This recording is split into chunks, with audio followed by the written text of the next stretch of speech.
Assalamualaikum warahmatullahi wabarakatuh. Alhamdulillahi wa kafa. Wassalatu wassalamu ala nabiyil mustafa wa ala alihi wa ashabihi ahli sidqi wal wafa. Amma ba'du. Puji serta syukur itu semua milik Allah Subhanahu wa taala. Salawat serta salam moga tercurah limpahkan kepada baginda alam, yakni Kangjeng Nabi Muhammad sallallahu alaihi wasallam. Tak lupa kepada sahabatnya, kepada keluarganya, kepada tabi'in, atba'ut tabi'in. Mudah-mudahan sampai kepada kita selaku umatnya. Amin ya Allah ya Rabbal Alamin. Perkenalkan, nama saya Yogi Rahman dengan NPM 240621211035 dengan mata kuliah Ilmu Pendidikan Islam. Yang saya hormati dosen pengampu Ibu Dr. Hajah Hilda Anishifa MAG. Yang saya hormati kawan-kawan saya semua seperjuangan. Mudah-mudahan kita semua diberikan kesehatan, diberikan ilmu yang bermanfaat oleh Allah Subhanahu wa taala. Amin ya Allah ya Rabbal Alamin. Di sini saya ingin menjelaskan sedikit tentang kurikulum dalam ilmu pendidikan Islam. Yang pertama, definisi kurikulum. Kurikulum berasal dari kata Yunani yaitu kurir yang artinya pelari dan kurer yang berarti tempat berpacu. Jadi istilah kurikulum berasal dari dunia olahraga pada zaman Romawi kuno. Jadi istilah kurikulum berasal dari dunia olahraga pada zaman Romawi kuno di Yunani, yang mengandung pengertian suatu jarak yang harus ditempuh oleh pelari dari garis start sampai garis finish. Barulah pada tahun 1955 istilah kurikulum dipakai dalam bidang pendidikan dengan arti sejumlah mata pelajaran dalam suatu perguruan. Yang kedua, hakikat kurikulum pendidikan Islam. Kurikulum pendidikan Islam adalah bahan-bahan pendidikan Islam berupa kegiatan, pengetahuan, dan pengalaman yang dengan sengaja dan sistematis diberikan kepada anak didik dalam rangka mencapai tujuan pendidikan Islam. Atau dengan kata lain, dengan sengaja dan secara sistematis diberikan oleh pendidik kepada anak didik dalam rangka tujuan pendidikan Islam. Dalam rangka tujuan pendidikan Islam. Dikutip dari Haji Syamsul Bahri Tanrere pada tahun 1993.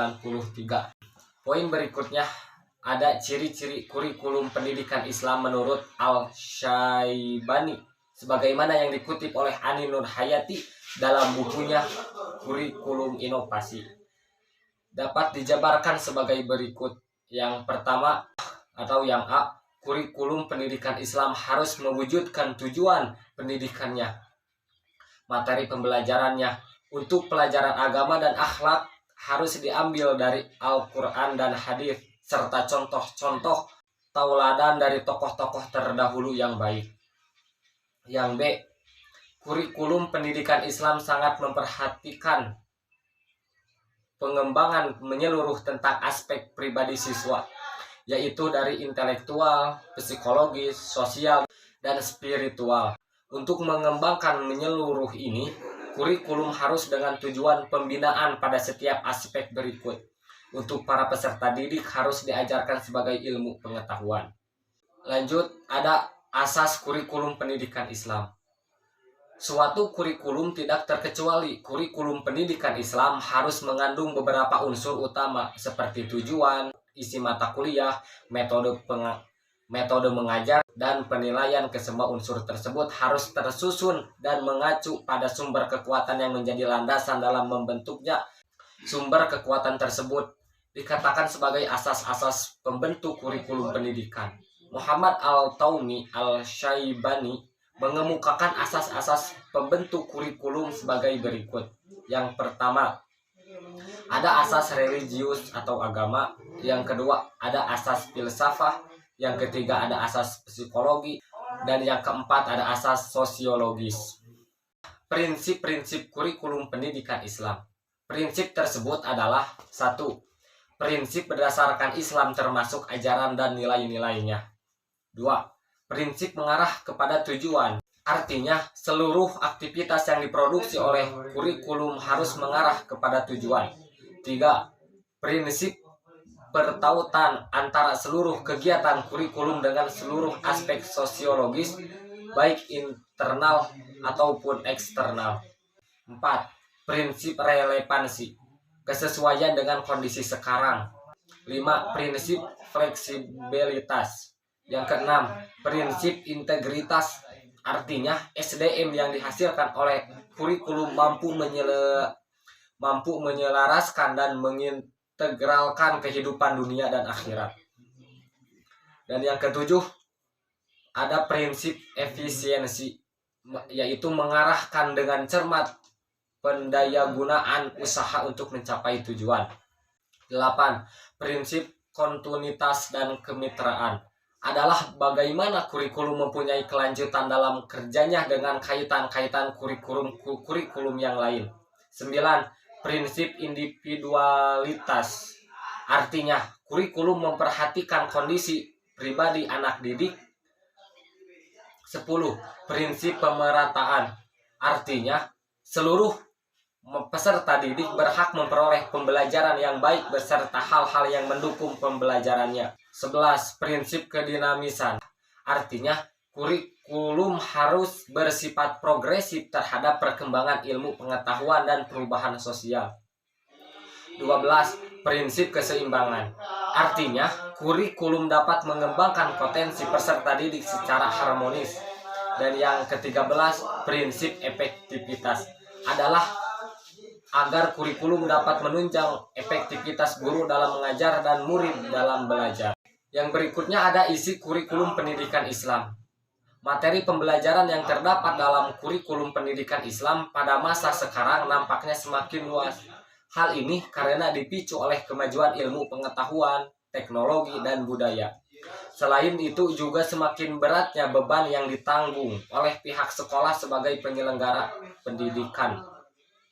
Oleh karena itu, tuntutan perkembangan yang demikian pesatnya, maka para perancang kurikulum pendidikan Islam juga dituntut untuk memperluas cakupan yang terkandung dalam kurikulum pendidikan Islam. Antara lain berkaitan dengan tujuan yang ingin dicapai dalam proses pembelajaran dan pendidikan. Sebagaimana yang dikutip oleh Al-Abrashi, bahwa kurikulum pendidikan Islam terbagi dalam 2 tingkatan, yang itu 1.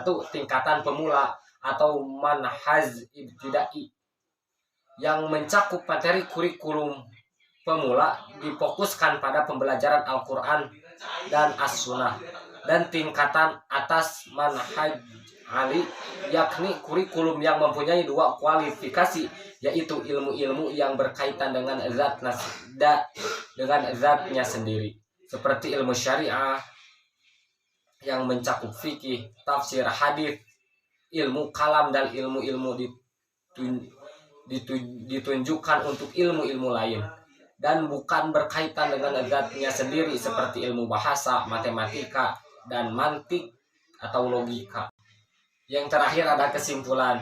Kesimpulan dari kurikulum pendidikan Islam adalah bahan-bahan pendidikan Islam berupa kegiatan, pengetahuan, dan pengalaman yang dengan sengaja dan sistematis diberikan kepada anak didik dalam rangka mencapai tujuan pendidikan Islam. Ciri-ciri kurikulum pendidikan Islam adalah sebagai berikut.